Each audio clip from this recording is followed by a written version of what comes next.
Welcome to the Legal Leaders Podcast, brought to you by InView, LawView's community for in-house legal professionals, where we dive into the heart of the legal profession to bring you unfiltered discussions with industry titans on a broad spectrum of topics. Hello, everyone, and welcome to the Legal Leaders Podcast. I'm your host today, Emma, and I am joined by the lovely Emily Jackson, who is the Deputy General Counsel and Director of Legal US at FIFA World Cup. And today we're going to be having a really interesting conversation all about your career, taking us through that journey, what a career in sports and entertainment can actually look like. I'm excited to get a bit more insight into that, as I'm sure everyone else is, and also just looking more broadly at, I guess, the challenges and things that you love about your role at the moment. So huge welcome to the podcast. We're so stoked to have you here. Why don't you tell us, let's just start from the beginning. Tell us about your career journey and what's brought you to your current position. Sure. Hi, Emma. Thanks so much for having me on today. It's so great to be able to chat with someone from my home country as I'm far away here in Miami. So thanks for having me on. I have a career that probably seems a little bit all over the place to some people, but it's been pretty fun. So I started out sort of as most lawyers tend to in sort of like a big corporate.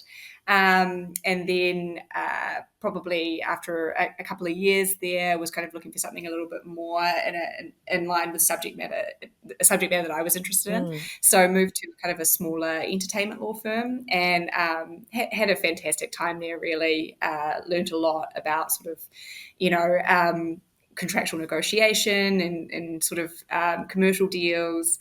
And then after a brief stint overseas for an OE, I came back and sort of wanted to take a bit more of a targeted approach to my career. And I'd spent some time in the US and I was quite keen to get back there, just seeing the breadth of career opportunities over here. So then sort of started to try to take a little bit more of a targeted approach with my career. So worked in-house at Westpac in their digital marketing and sponsorship team, which was a fantastic experience. And from there, that sort of prepped me quite well for a move into sports. So worked at Cricket Australia for a few years, which was shall we say, an issues-rich environment, but had an absolutely fantastic time and still one of my favourite work experiences I've ever had. From there, I moved to Dubai and sort of into the major event space, working for Expo 2020, heading up their commercial program, and then came back home to head up the legal team for the FIFA Women's World Cup 2023. Wow. And so that was an incredible whirlwind of an experience and just absolutely amazing on every front, from career development and career experience. And I was very lucky that FIFA then supported me to sort of come over to assist on the Men's World Cup. So moved to Miami earlier this year and have sort of settled into my role over here and really been enjoying it. It's amazing. I feel like as, a graduate lawyer or a young lawyer, you look at these areas of law of like sports and entertainment and you think, that's so cool. Like, that's what I want to do. Like, what a cool way to use my legal skills. But the reality is it's quite niche. There's not a lot of opportunities in that space. So for you, how did you position yourself to kind of get into that space and also on that, like what drew you to sports and entertainment as well? Well, I think, some of your listeners are going to hate me for saying this, but I never really was that focused on sports as a career because I never played sports growing up. And I know, which is so funny of me to say, but So my family finds it hilarious that I now work in sports because I'm now the person that they ask about, the games and the tournaments, and I can answer with some knowledge. But I think that I was keen to get into the entertainment industry because I'm passionate about film and television and music. But I think the career opportunities in the purely entertainment space are relatively limited. So I think sports was also a great adjacent space for me to get into that had a lot of the same skill set that I was really interested in and passionate about, but maybe just a bit more career development and opportunities in that space. And I think what actually set me up quite well for it was just this first role I had in-house at Westpac, because Mm. acting on the sponsorship side of as on behalf of the sponsor, that's a really great analogous skill set to then move in-house into the sporting industry itself and then work on the other side of Mm. deals. So I think probably one thing that I would say to anyone who's aspiring to get into the industry is that you're probably not going to get into the industry right off the bat. As you said, the jobs are pretty competitive. It's a Mm. very small market, and so what I would focus on doing is building up the skill set that's going to be appealing to a sports organisation or an event that's going to eventually hire you. So sort of get a Mm. few years under your belt, get some commercial experience, and maybe look at if there's sort of an industry that's analogous to like anything in the technology media space that will have a skill set that will be easily transferable. I know when I'm looking for staff, I'm not necessarily looking for someone who has a sporting background. I'm looking for skill set. Mm. I'm looking for people who can easily apply what they're currently doing in a sporting context.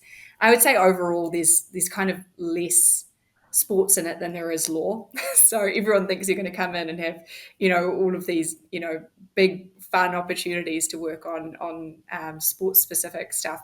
It's just commercial contracts and negotiation at the end of the day. So if you've got a strong skill Mm. set in that, you'll always be a really strong contender for that role. But yeah, sorry, sort of a rambling answer, but I would say No. what drew me to sports as well is um, the fact, and kept me in sports for quite a while, even though it's not something that was a particular passion and area of mine, is it's kind of fantastic working for an organization that has this kind of one driving purpose, which is kind of to create joy in the world. And that's a bit of a cheeky Mm. way to maybe explain it. But what I definitely witnessed at the Women's World Cup was just joy was such an absolute byproduct of what we were doing. And so I think it's quite lovely to be a part of an organization where everyone's really driven by passion. They're driven by kind of just being high performing, getting the best outcome, and everyone just loves what they do. And you work really hard sometimes, and it's pretty stressful at times, but you kind Yeah. of feel like you're all in it a bit more together. So yeah, that's what I've loved about working in sports. Oh, that's so cool. And I mean, if we look at the role you had for the FIFA Women's World Cup, like how much of a legal team did you have around you? Were you standalone? Like I'd love for you to share a little bit about that experience as well. Yeah, so we were pretty lucky that we were able to get, a relatively robust team in place, which is not always the case in the sporting industry. Legal tends to Mm. be, a cost center rather than a profit center. So legal teams in sports are pretty much always under resourced. Mm. But we had a pretty great team of 5 total. I had 2 dedicated lawyers in New Zealand, 2 in Australia, and I sort of oversaw both countries. And yeah, they were a really fantastic team. It was my first people management experience, so I was really, really lucky Oh. with the team that I was able to build. And of course, we were absolutely going gangbusters from start to finish, but I think everyone had a really amazing skill set and ended up getting some pretty great experience out of it. Yeah, that is so cool. And like you say, like I guess people applying for these sorts of jobs and when you were building a team, like you've already probably got a bit of a passion for what it is that you're going to be doing. Obviously, you need the legal expertise as well, but you have got people that have this shared passion for what you're doing and what you're creating, which is super exciting. Um, in terms of the law, then what drew you to law and what's kept you engaged in the profession? Yeah, so I guess the popular answer for this one is just lawyers just love to argue growing up, and I'm sure my parents would agree with that.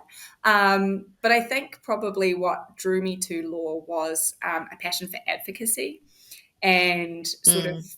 being able to construct an argument, argue it well, and sort of come away with a better sort of outcome for someone else.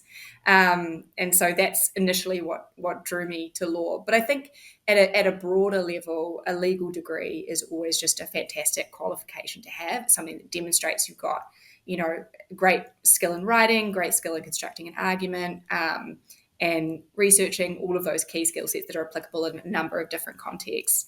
So I think it was both, I thought I would enjoy it, but also I thought it was a really smart move in terms of Yeah. a career move when you're 18 and don't really know what you're going to do next. In terms of what's kept me in the law, I think that what I found, especially moving in-house, is that it's really complementary to my core skill sets, which is sort of building relationships, learning about an industry, having a sense of curiosity about the world, and making sure that you're sort of being solutions oriented and pragmatic and getting the outcome you need to while protecting what you need to. So it's not something I necessarily knew that I was good at when I was going into law school, but it's certainly a skill set that I've really found myself quite attuned to, and have really enjoyed developing through these past couple of roles, especially. Yeah. And while we're talking about then, like, in your opinion, and when you look at what you've been doing in the last few roles, like, what is the role of an in-house leader to you? Like, what is that core skill set that you think aspiring legal leaders need, or current legal leaders? Like, what is that in your opinion? There's so many aspects, but in your opinion, what is that role? Yeah, I think it's kind of a bit of an evolving role. And I think the in-house lawyer used to be just a contracts jockey, right? Like just somebody who is there to draft endless paperwork, and was seen as maybe a little bit of a bureaucratic red tape sort of space. And I like to think that the view of that role has evolved beyond just that sort of administrative cost center to something that's a bit more of a partner with the business, a bit more of a strategic function. And for me, it's about ensuring that the business is talking to each other, ensuring that risks are adequately communicated, but ensuring that ultimately the business is on path to achieve the outcomes it needs to achieve. And so I think from my perspective, working in the sports industry, it can be a very siloed industry. It's about 7 sort of different industries in one. There's a broadcast component, there's sponsorship, there's team management, there's the operation side. So these are all very different industries that don't necessarily speak to each other. And so part of my role is sort of breaking down those silos, making sure that we're picking up issues as they come through and proactively dealing with them, and making sure that we understand the sort of contingent impacts of one team's work on another. And so I think from that perspective, having a really deep core understanding of the business operations and the strategic goals of the business it is kind of really crucial to success in the role. So yeah, I think especially as I've moved into kind of more leadership positions, what people are not necessarily looking for is, the department of no. They're looking for the department of how do we do this, and how do we do this in a compliant and safe and sensible way. And from that perspective, you really need to build that trust with your business partners. And that's why I mentioned relationship building earlier, because I think people do tend to have somewhat of a defensive reaction when it comes to engagement with legal, and they can see you as somebody who's just there to kind of tell you you're doing something wrong. And so I like to sort of try and change that perception, and you're about, well, here's how we help you do it better. Here's how we can be a help to you. Here's how we can get out of your way so you can do what you need to do at the highest level you need to do it. So yeah, I think that the perception overall is changing, but that's kind of the approach that I like to take. I really like that.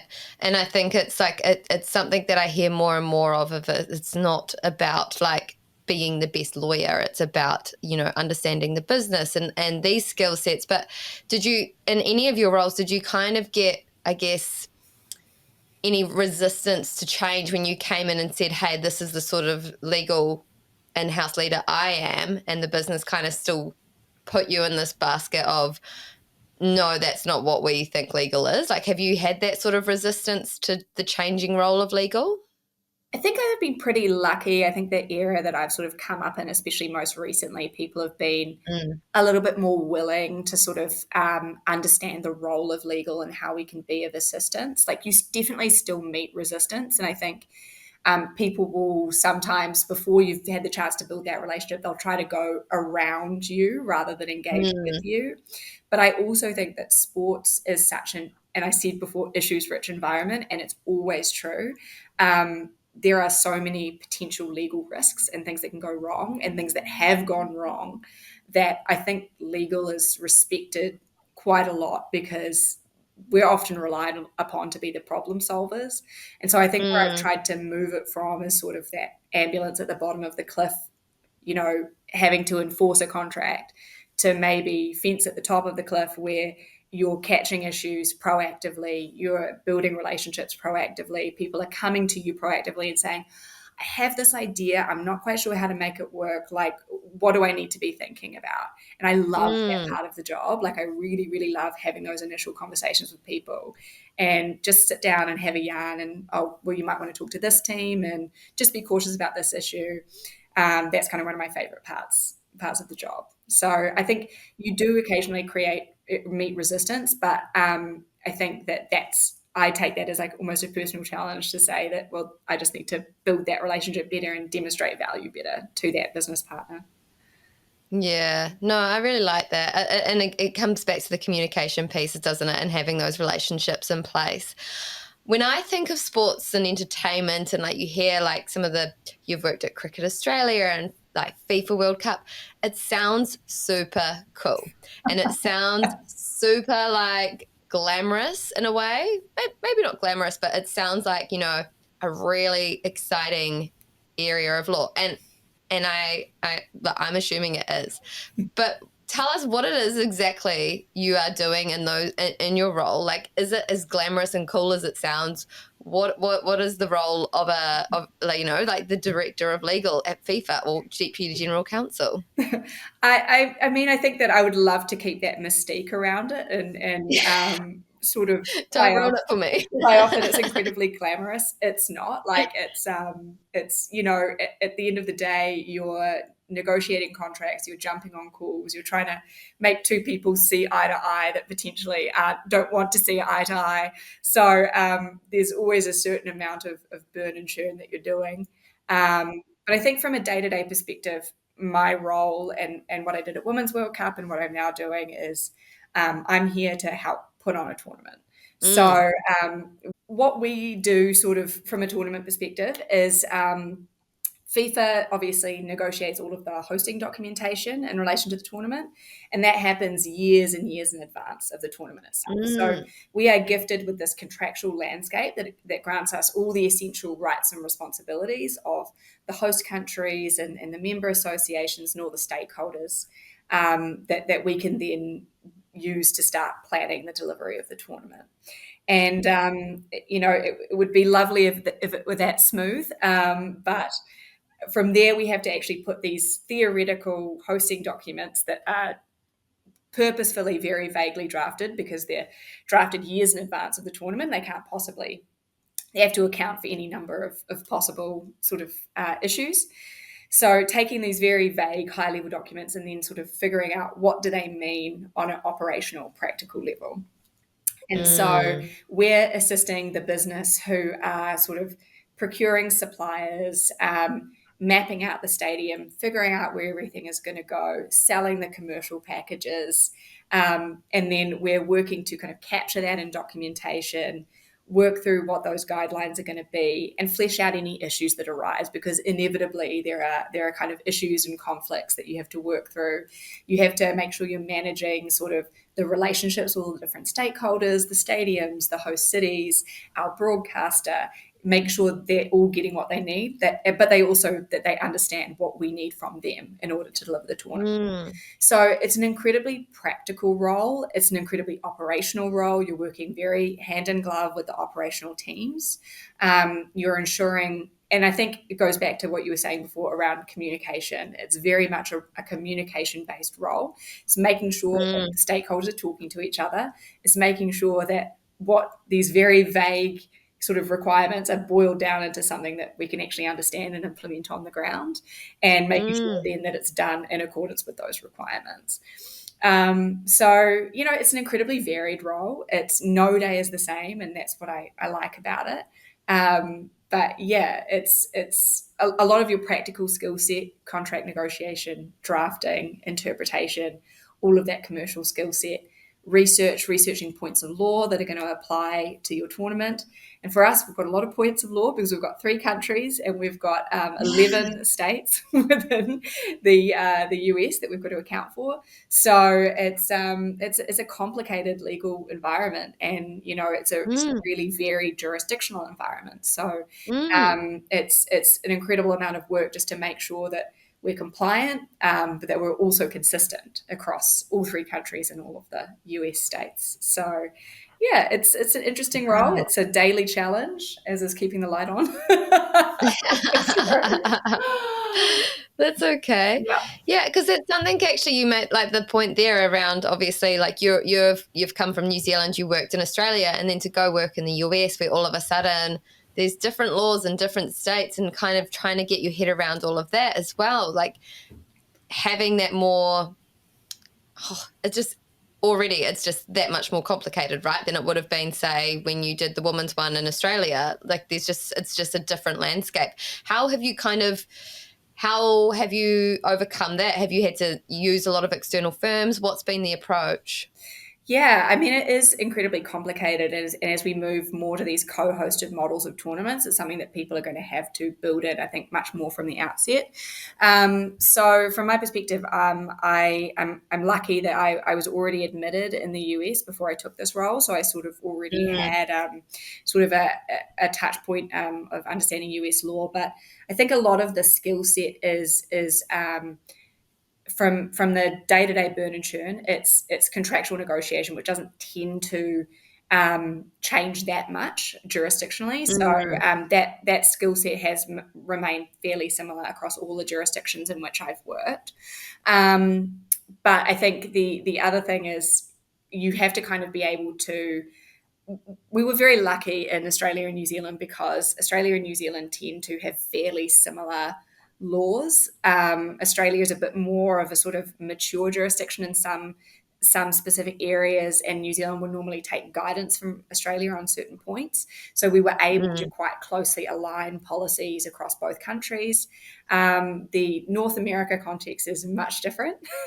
So we've hired specific directors of legal in each country. So I'm the director of legal for the US. We have one in Canada, we have one in Mexico, and we all work really closely together to make sure that each jurisdiction's needs are taken into account. And we are having to be in constant communication to make sure that we're not too siloed, that we're taking into account everyone's needs. And if there's nuances we need to account for, that's sort of managed.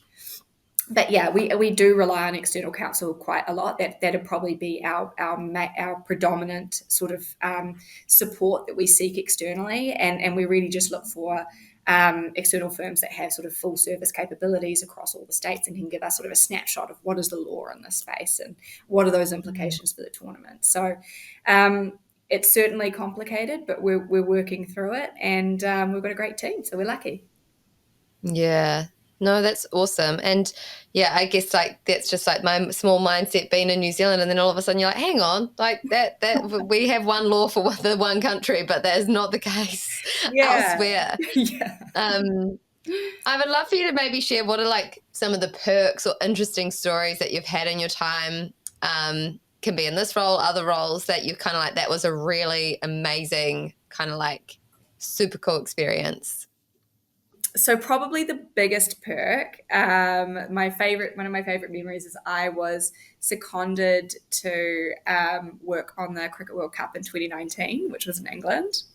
And that was just a super, super fun tournament to work on, really great people, and got to have a real operational taste on the ground of the delivery of that tournament. And that's one of the things that actually sparked my interest in major events, which has kind of followed through to today. But I was, one of my matches, we were lucky enough to have Rihanna turn up because she is a fan of the West Indies team. So that was the highlight of my life, seeing her walk through the room and being in the same building as her.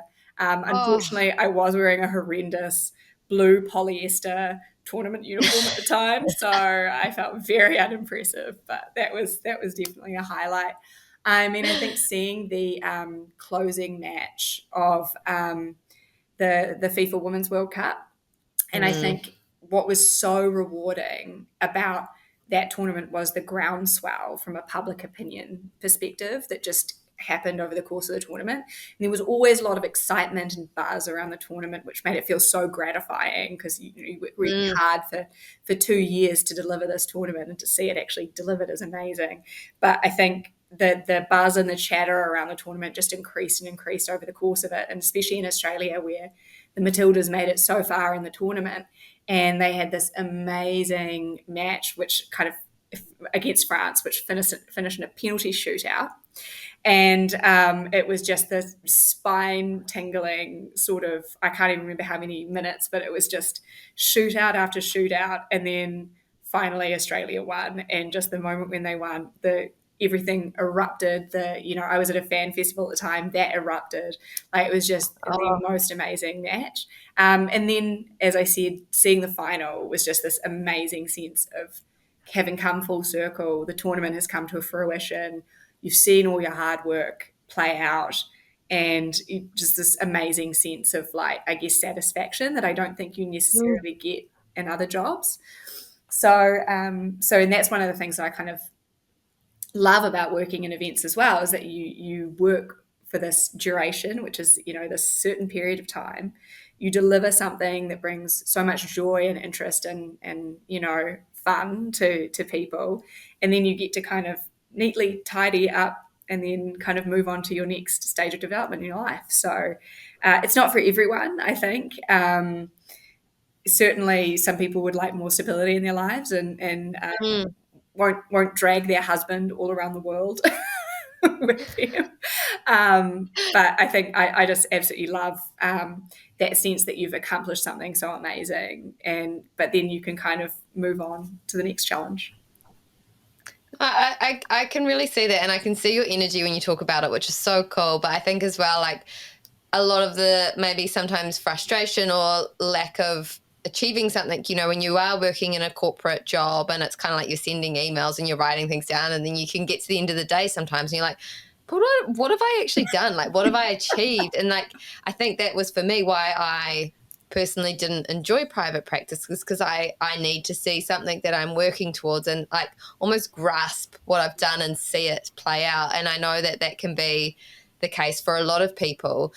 As you were talking about this event and, like, the energy, it made me think of COVID. Sorry to bring it up, but, like, No. what was that like for someone in your position when all of a sudden, everything you work towards and everything you're building, not you can't do that in person. People can't travel, they can't be together. Like, how did that impact you and your team, and where were you at that time in your career? Yeah, I mean, COVID was kind of a horrible experience, like, obviously for everyone, but kind of really Mm. interesting as a lawyer in some ways, because it was like made real a lot of the theoretical conversations you often have around risk and Yeah. contingency. So I was in Dubai. I had just started my role at Expo 2020, and yeah, within 3 months, I think everything had pretty much completely shut down, and it really threw the event into this existential question of what are we going to do, and I think that we had to be very adaptable in that situation. I think everyone immediately looked at force majeure clauses, and now everyone knows what they are. But I think in reality, what it was a lot of really pragmatic, practical conversations. And I think as a lawyer, what you're doing is sort of understanding what is the position at law and in your contract, but also what are the other dynamics that might impact and influence an outcome here, and how Mm. can we salvage, or how can we adapt or pivot in a way that makes sense for us. So I think, being a lawyer was incredibly useful in that space. And I in particular, was handling a lot of the commercial negotiations around sort of sponsorship and revenue and food and beverage. And a lot of that, the dynamics really quickly, very quickly shifted overnight. So you had to kind of be a little bit agile and always take your lead from sort of the business and what were their key priorities and how to capture those. So I think it was pretty hectic in the few months after sort of the pandemic hit, and a lot of work to kind of reposition and realign, and also a lot of sort of uncertainty and a lot of drafting sort of these very complex contingency clauses, which were like, well, if this happens, then that, if this, then that. So I think your drafting skills really get put to the test, and your creativity, your solution, your problem solving capabilities really get put to the test, which is always good, I suppose. And then on the other end, when I took the role at Women's World Cup, we were sort of starting to plan an environment where COVID was very much still a present concern, particularly in New Zealand. And so having to draft those contingencies into our templates from the very outset and include it in our planning from the outset. And obviously, luckily, over the course of the tournament planning, it became less and less of something that could completely derail or shift the course of the event, but it very much was a present concern the whole time.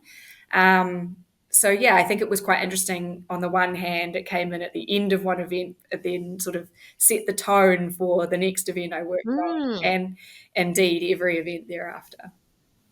Yeah, it just made me think of it, and I was like, for a lot of people, everyone was impacted, but a lot of people just started working from home, and their roles continued in a way. But like, for when you're planning a live event where people need to travel and be there, it would have been a completely unknown sort of environment you were in. And it makes me, when we were planning this episode, we talked about your career, and you kind of mentioned that it's not always been just smooth sailing role after role. Like, there was a point in time where you did take a career break, and I'd love for you to share a little bit about why you took that break and what it meant for your career when you did return. Yeah, no, absolutely. I mean, I think I, much like everyone else in their sort of early to mid 20s, I maybe sort of drifted into a career and hadn't really taken a sort of targeted approach towards it.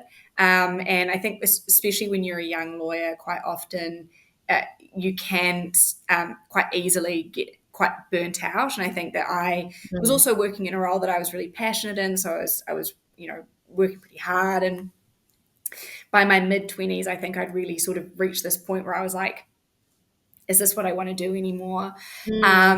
And sort of decided to take 6 months off work. I moved to New York.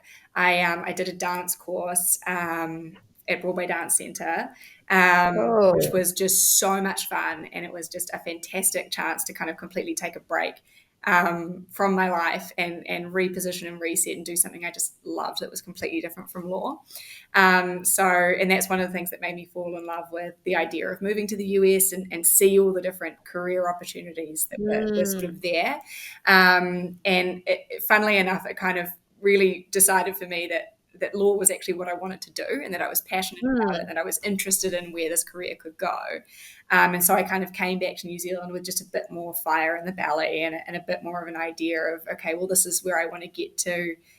What's the path I can get to get there, and get the kind of roles that I'm looking for. So I think that reset was really necessary from the perspective of it gave me a chance to actively choose what I wanted. And then it also gave me the inspiration to be passionate about where I was going in my career, and always kind of have my eye on what I wanted the ultimate outcome to be. So yeah, I feel very lucky.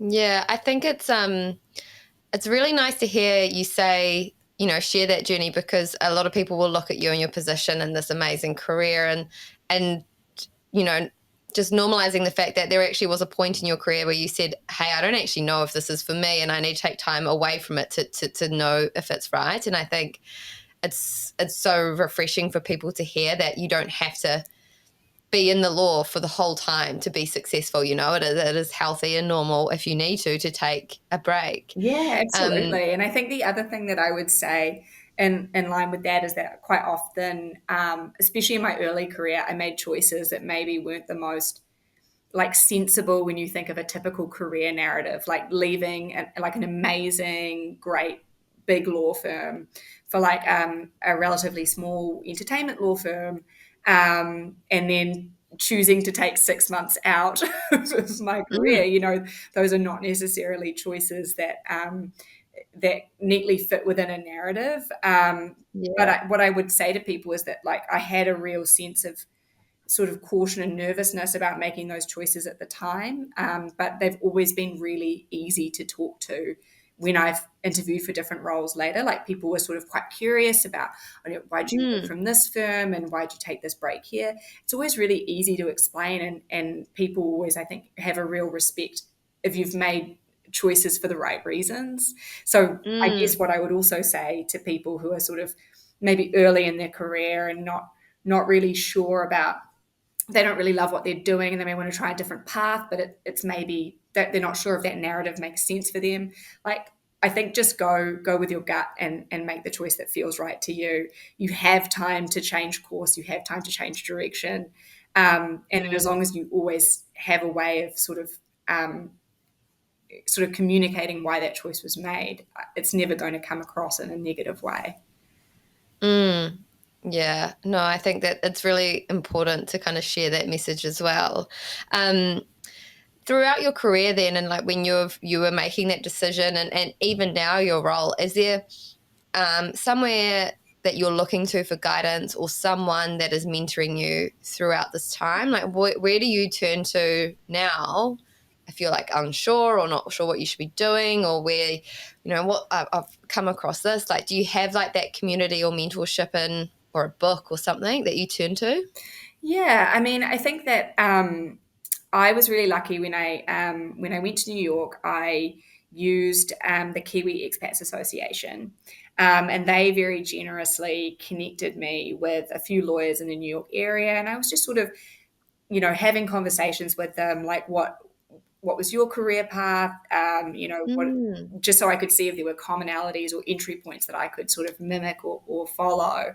And I met a couple of fantastic lawyers there, one in particular who had worked for HBO and now works for Alphabet, which is Google's parent company. Oh, And she wow. was just a fantastic sounding board and a source of, I think, real optimism. Because I think when you're young Mm. in your career and you have these lofty goals and you just see so much distance between where you are and where you want to get, it can feel like a real impossible task. And she was just fantastic at sort of being like, it's absolutely possible. Here's the ways you can get into the industry. And she introduced me to a bunch of people and Oh. made it just a fantastic networking experience. Mm-hmm. And I really do credit that mentorship with giving me the confidence and the self belief to kind of hold on to this, idea of what I wanted and achieve it. And so Fleur, thank you so much for all your help. But I think I've had a lot of, support also as well through the leadership Mm. entities in the businesses I've worked in. I think FIFA has been an incredible support to me, and supporting me to come both. Appointing me as the head of legal for Women's World Cup and then supporting me to come to Miami for this role. And I had another really notable sort of influence was Dave Beach, who was our CEO for the Women's World Cup. He was a really fantastic sounding board. And he'd Mm. come from a legal background originally, but had been out of the law for a long time. And he was my first direct manager who wasn't a lawyer in his Mm. day-to-day job. And so he was just a really, really great at giving me perspective, giving me direction and guidance, always making me feel supported. and just on a real kind of human level, making me feel like he really respected and cared about my opinion, which was fantastic. And David Mm, Lancelot, who's another interview sort mm. of in the cast of characters, Yeah.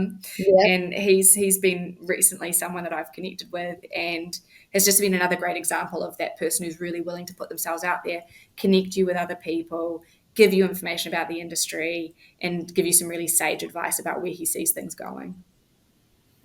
That's so cool to hear. And I think it's so refreshing to hear as well that you've had so much amazing support, because like you say, like I remember when I was going through, like, you know, looking at what to do at university, and the careers advisor said, oh, don't do law because there's just like an influx of people doing law at the moment, and the amount of people that get in, like, oh, you're better off going to do, you know, health sciences. And I was like, but I don't want to do health science. But like, to, you know, and so straight away you got someone telling you, no, you shouldn't do that. But it's like, but that's kind of what I want to do. So to have those people in your career, and it makes you think as a leader as well, how influential you can be to other people who are coming up through their career, and like things you say and the things you do can have so much impact. It's like, you've just got to be so mindful of that, I think, as you're going through your career as well, and people are looking up to you now in your position, and wanting to, you know, have someone believe in you, because I can imagine as well,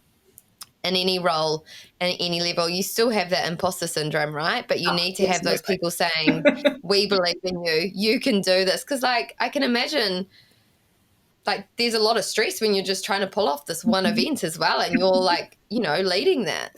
Yeah, I mean, I think that it was an interesting challenge and opportunity, especially for Women's World Cup, because we shifted to a new model.